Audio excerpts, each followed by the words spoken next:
সারাদিন স্কুলে থাকার পরে যখন মেয়ের সাথে দেখা হয় একটা অন্যরকম আনন্দেই হয়।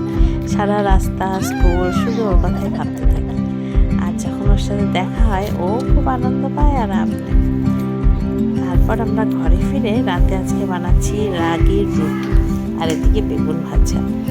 দুপুরে সবজি কিছু রয়ে গেছিলো তাই আর কিছু করিনি।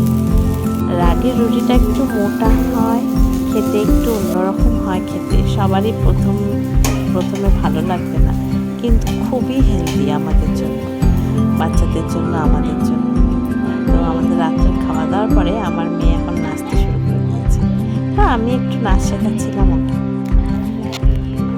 আচ্ছা, তোমাদের সাথে একটি ডেইলি ভ্লগ শেয়ার করলাম।